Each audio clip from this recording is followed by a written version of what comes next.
Halo, saya Abai Saputra. Ketemu lagi di konten Movie Storyline, sebuah konten yang isinya menceritakan alur cerita dari sebuah film lama pilihan saya buat kalian. Izinkan saya menceritakan sebuah film yang berjudul Bad Samaritan yang dibintangi Robert Sheehan dan David Tennant. Film ini bergenre thriller yang katanya cukup membuat tegang. Oke, langsung aja kita mulai. Film dimulai dari apartemen seorang pria bernama Sean Falco yang lagi ngeprint foto. Dia berprofesi sebagai fotografer. Lagi asik ngeliat-ngeliat foto, dia kedatangan pacarnya yang bernama Riley. Dan maksud kedatangan Riley ini mau ngajakin praktek biologi khususnya di bab reproduksi secara seksual. Pas mau mulai, Sean langsung terpana melihat kecantikan pacarnya. Terus dia ngambil kamera dan foto-fotoin Riley. Batal deh mereka praktek biologi. Sean lebih milih motret ketimbang main dengan Riley yang udah kebuka semua kancing bajunya. Jangan-jangan dia homo lagi. Oh lupa, itu kan film dia yang lain. By the way, mereka jadi kok mantap-mantapnya. Cuman harus saya skip ke adegan selanjutnya ketika Sean ternyata bukan seorang fotografer biasa. Di bagasinya, banyak sekali barang-barang mewah berupa perhiasan. Jelas banget ada sesuatu dari diri Sean yang belum kita ketahui. Dia memilih-milih satu di antara banyak perhiasan yang ada di bagasi mobilnya, kemudian dimasukin ke dalam kotak. Ternyata dia mengunjungi rumah orang tuanya karena ibunya lagi ulang tahun. Dia pun memberikan hadiah berupa perhiasan yang mahal tadi ke ibunya. Sebenarnya dia udah lama ditawarin kerjaan lain sama sepupu ayahnya sebagai fotografer profesional di luar kota. Tapi Sean lebih milih jadi fotografer biasa dengan alasan gak suka terikat dengan pihak lain. Setelah agak berdebat dengan ayah tirinya, dia pun pergi. Pergi kemana? Pergi ke suatu tempat di mana dia bertemu temannya yang bernama Derek di sebuah tempat parkir. Di situ, mereka membicarakan tentang aksi perampokan mereka tadi malam dan membicarakan tentang hasil jarahan. Ternyata Sean gak cuman kerja sebagai fotografer. Dia bersama temannya juga melakukan perampokan. Bagaimana mereka menjalankan aksinya? Untuk mencari tahu hal itu, kita ke adegan selanjutnya. Pada malam hari, mereka berdua ternyata bekerja sebagai tukang parkir valet di sebuah restoran. Itu loh, tukang parkir yang nungguin di pintu masuk buat parkirin kendaraan pengunjung. Jadi ketika ada pengunjung datang ke restoran, mereka akan membawa mobil pengunjung untuk diparkirkan. Tapi oleh mereka, mobil itu nggak diparkirkan. Selagi pemilik mobil dan keluarganya menikmati makan malam di restoran, salah satu dari mereka akan ke rumah si pemilik mobil dan melakukan perampokan di rumah yang kosong. Berbekal STNK yang ada di dalam mobil pun, Derek berhasil mendapatkan alamat si korban. Ketika Derek melancarkan aksinya, sial buat dia, di rumah tersebut ada anjing penjaga di dalam rumah. Si anjing pun ngejar-ngejar Derek yang membuat Derek menjatuhkan semua barang bawaan. Dia pun dikejar-kejar anjing di dalam rumah, beruntung dia berhasil lolos. Dia pun lalu mengacak-acak rumah supaya kelihatan rumah tersebut dimasuki maling. Kemudian dia pergi nggak membawa apa-apa, zong banget buat Derek. Awalnya mereka mengira malam ini adalah malam yang sial untuk mereka melakukan kerjaan sampingan. Tapi tiba-tiba, restoran kedatangan sebuah mobil mewah. Nggak tahu mereknya apa, pokoknya mewah deh. Pemiliknya bernama Kale.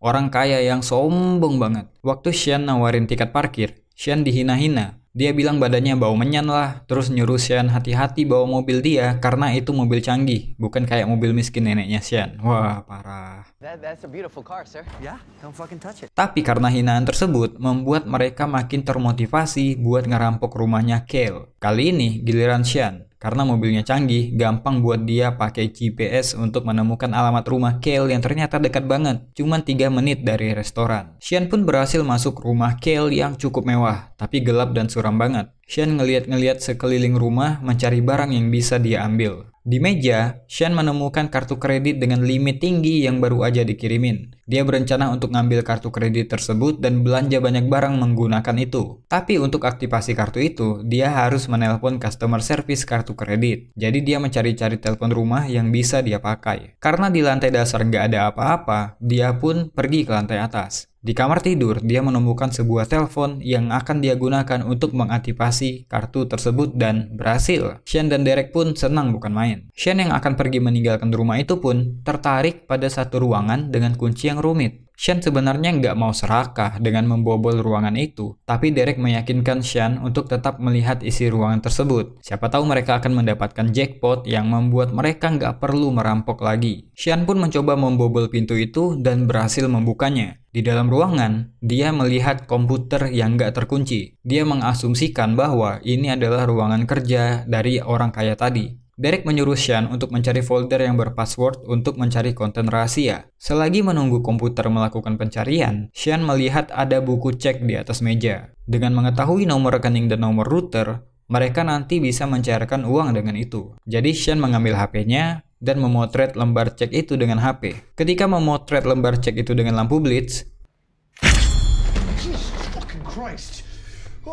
di sana ada seorang wanita yang terikat dengan parah di sebuah kursi. Kayaknya orang kaya tadi adalah seorang psikopat. Sean kaget setengah mati. Dia mencoba menolong wanita tersebut karena waktu mereka nggak banyak. Di restoran, Derek juga kaget setengah mati karena Kale tiba-tiba berdiri di belakangnya dan minta mobilnya sama Derek. Dia pun panik dan menelpon Sean untuk cepat kembali karena dia nggak mau dipenjara. Wanita itu pun memohon kepada Sean untuk nggak ninggalin dia. Tapi Sean butuh alat untuk memotong rantai-rantai itu. Jadi dia bilang dia mau ke garasi buat cari peralatannya. Wanita itu bilang Sean mesti mengembalikan semuanya seperti semula karena Kale bisa ngawasin ruangan itu lewat CCTV. Di waktu yang bersamaan, Kale yang lagi nunggu mobilnya datang pun mengecek CCTV-nya. Untungnya, Sean udah nggak ada lagi di ruangan karena dia ada di garasi mencari alat buat motong rantai. Di garasi, dia juga menemukan sebuah ruangan yang penuh dengan alat-alat tajam yang mengerikan. Emang psikopat nih orang. Sean pun kembali ke atas buat bebasin wanita tadi, tapi dia nggak berani masuk karena menyadari lampu ruangan yang menyala. Dia pun meminta maaf pada wanita tersebut dan pergi meninggalkan rumah. Untungnya, jarak restoran dan rumah Kale hanya 3 menit, jadi nggak butuh waktu lama, Sean bisa mengantarkan mobilnya. Begonya dia, alat buat motong rantai malah kebawa di dalam mobil. Tapi cepat-cepat dia sembunyiin sebelum Kale buka mobil. Setelah Kale pergi, Sean menceritakan semuanya ke Derek. Sean mau lapor ke polisi, tapi Derek ngelarang karena identitas mereka bisa ketahuan. Sean yang nggak bisa tinggal diam melihat nasib wanita yang dirantai kayak binatang, tetap nelpon 911 untuk meminta petugas memeriksa rumah di alamat yang dia sebutkan. Selanjutnya, dia pergi ke sana untuk memastikan laporannya diterima. Dia juga menyerahkan kartu kredit yang dia ambil kepada Derek dan berkata bahwa dia berhenti untuk melakukan perampokan seperti ini lagi. Di rumah, Kale mengecek kondisi rumahnya. Dia mengecek ruang kerjanya dan gak menyadari ada yang berbeda. Tapi ketika dia masuk ke kamar tidurnya, dia kaget tempat tidurnya berantakan dan posisi telepon yang gak pada tempatnya. Dia pun mengecek rekaman panggilan dan mengetahui bahwa seseorang udah masuk dan mengaktifkan kartu kreditnya. Sean yang ingin memastikan keadaan datang dan menunggu di depan rumah Kale. Tapi ketika dia menunggu, dia mendengar teriakan seorang wanita dari dalam rumah itu. Ketika dia akan keluar untuk menolong, petugas pun datang. Sean kaget dan kesal karena ketika polisi datang,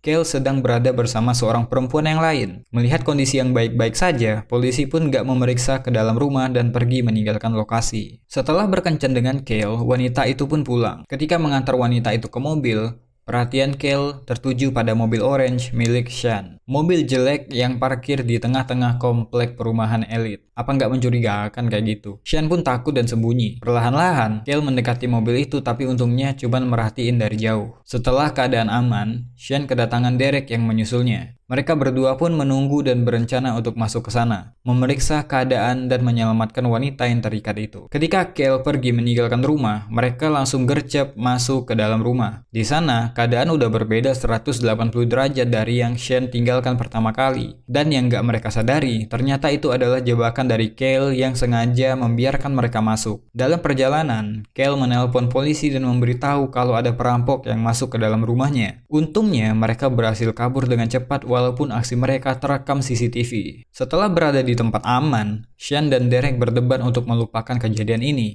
Tapi Sean tetap mau melaporkan ini ke polisi walaupun dia harus masuk penjara. Derek yang gak mau ikutan masuk penjara memohon kepada Sean untuk gak membawa serta dirinya dalam laporan. Sean pun setuju. Di tempat lain, Kale ternyata membawa wanita yang terikat tadi di dalam mobilnya. By the way, wanita ini bernama Katie. Karena merasa rahasianya udah diketahui orang lain, dia membawa Katie pergi ke tempat lain. Tempat yang jauh dari rumahnya. Dia membawa Katie di sebuah rumah kecil dan kampretnya di sana tetap ada peralatan psikopatnya lengkap dengan penjara yang dia buat. Katie tidur di dalam penjara dan menggunakan semacam alat di leher untuk mencegah dia berteriak. Katie kayaknya bukan korban pertama Kale, karena di penjara, Katie melihat coretan di dinding tanda ada korban lain sebelum Katie. Sean yang membuat laporan di kantor polisi menceritakan itu semua ke detektif Wayne. Karena ternyata Sean memiliki lumayan banyak catatan perbuatan pelanggaran yang dia lakukan membuat kesaksian yang nggak bisa dipercaya oleh detektif. Sean pun meyakinkan detektif untuk mencari petunjuk di rumah Kale dan berkata bahwa apa yang dia katakan adalah benar. Hal ini membuat detektif Wayne pergi ke rumah Kale. Diketok-ketok nggak ada orang, jadi detektif pergi ke samping rumah mengecek keadaan.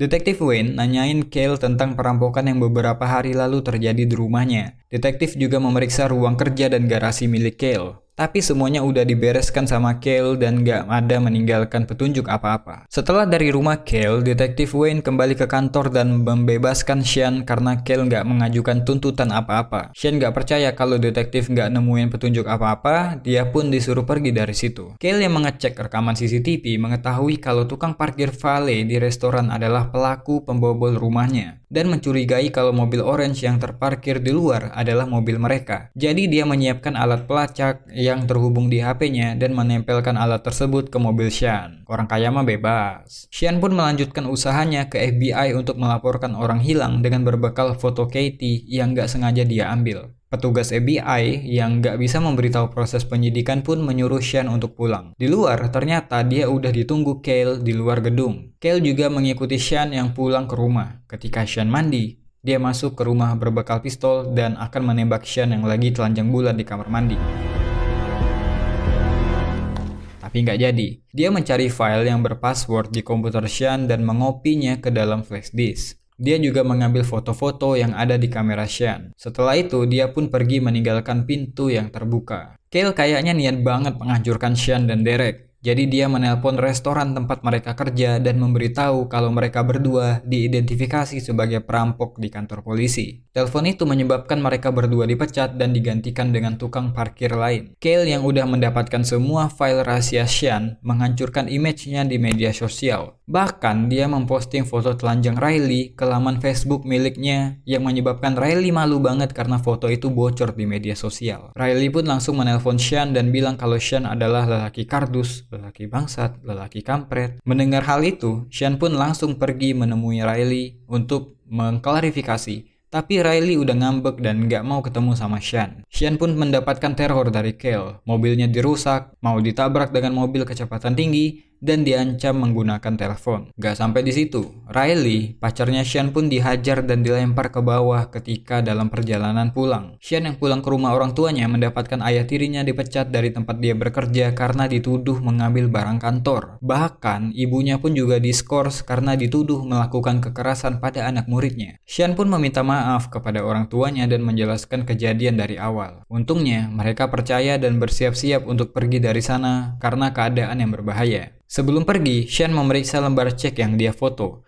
Di sana dia mendapatkan alamat PO Box. Sean pun pergi ke sana menggunakan mobil ayah tirinya untuk menyelamatkan nyawa Katie. Di kantor FBI, petugas berhasil mengidentifikasi wajah Katie berdasarkan foto yang diberikan Sean. Ternyata Katie adalah orang yang dilaporkan menghilang selama 3 minggu. Berdasarkan kesaksian Sean yang bilang kalau Katie diikat dengan rantai, mempunyai kesamaan dengan 4 kasus lainnya. Ketika dalam perjalanan mencari Katie, Sean mendapatkan panggilan yang mengabarkan kalau Riley lagi dirawat di rumah sakit. Sean pun ke sana dan mendapati Riley terbaring dengan luka yang sangat parah. Di sana Sean pun mengakui semua perbuatannya dan menceritakan semua kejadiannya dari awal. Riley yang mendengarkan hal itu pun menyuruh Sean untuk pergi dari situ. Setelah dari sana, Sean pun menelpon Derek dan mengabari semua teror yang dia alami. Tapi Derek sibuk dengan belanjaannya dan gak terlalu fokus sama omongan Sean di telepon. Yang Derek gak sadari, Kale udah menunggu di kamarnya dan langsung menyerang Derek dengan tongkat baseball. Derek pun terkena pukulan di belakang kepalanya dan pingsan. Memanfaatkan hal tersebut, Kale menembak kepala Derek dan membuat seolah-olah itu bunuh diri. Untungnya sebelum penyerangan itu, Derek nggak sengaja menekan tombol video call yang menyebabkan ketika Kale memeriksa HP Derek, mukanya berhasil ditangkap sama Sean. Sesampainya di rumah Derek, Sean kaget karena nggak cuma Derek aja yang dibunuh, tapi ibu dan adiknya juga tewas di malam itu. Sean kesal tingkat dewa. Dia memberanikan datang ke rumah Kale untuk mencari petunjuk sendiri, tapi nggak mendapatkan apa-apa. Dia pun memeriksa mobil mewah yang terparkir di garasi. Dia menemukan alamat GPS sesuai dengan alamat PO Box yang dia temukan di lembar cek. Ketika akan keluar dari rumah itu, di saat yang sama, Kale menyalakan lampu dan peralatan elektronik dari jauh dan menghidupkan sistem keamanan dalam rumahnya yang menyebabkan Sean gak bisa keluar. Apalagi dia panik ketika menemukan ada bom di dalam microwave yang siap meledak. Dia pun langsung lari ke garasi, menghidupkan mobil, dan keluar dari sana dengan membawa mobil mewah milik Kale sesaat rumah Kale meledak.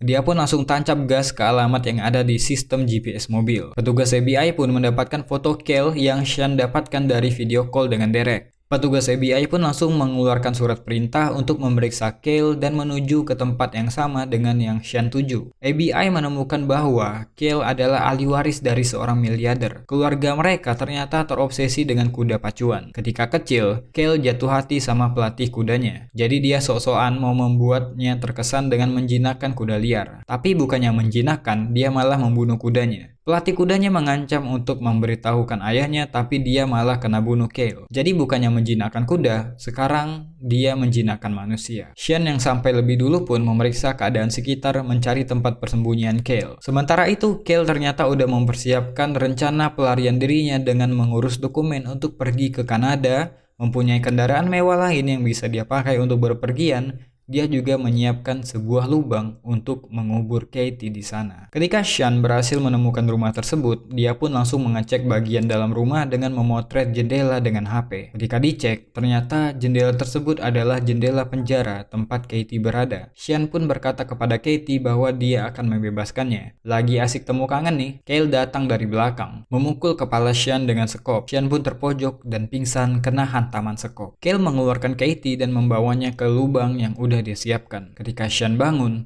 Kale menyuruh Sean untuk menyaksikan ketika dia menembak kepala Katie. Katie pun seketika tewas karena mendapatkan headshot dari Kale. Paling nggak itu yang Kale pikirkan. Nyatanya, tembakannya hanya mengenai pelipis dan Katie masih hidup. Dia pun mencoba naik ke atas dan betapa kagetnya dia ketika tanah di dalam berjatuhan. Mayat-mayat korban Kale pun kelihatan. Bahkan beberapa udah jadi tulang belulang. Kemudian dia berhasil naik dan melarikan diri. Sean yang melihat itu pun lega dan udah ikhlas kalau dia bakalan mati asalkan Katie selamat. Ketika Kale ngebacot soal gimana dia bakal ngebunuh Sean, Katie dari belakang memukul kepala Kale menggunakan sekop. Persis kayak dia memukul Sean sebelumnya. Karma is real bro, is real. Katie pun melepaskan ikatan Sean. Sebelum lari, Sean mau memastikan Kale pingsan dengan memukulnya pakai sekop lagi. Tapi emang dasar lambat banget, Kale keburu sadar dan menembakkan pistolnya mengenai sekop. FBI akhirnya sampai di lokasi kejadian, tapi nggak bisa masuk karena itu adalah properti pribadi, jadi mereka harus menunggu surat perintahnya datang. Sean dan Katie yang dikejar-kejar sama Kale berusaha menyelamatkan diri dari tembakan. Suara tembakan mulai terdengar di telinga petugas FBI yang lagi nunggu di luar pagar. Kejar-kejaran pun berlanjut sampai pada akhirnya Kale menemukan Katie, tapi ketika akan menembak, Sean berhasil memukulnya dengan kayu. Lagi,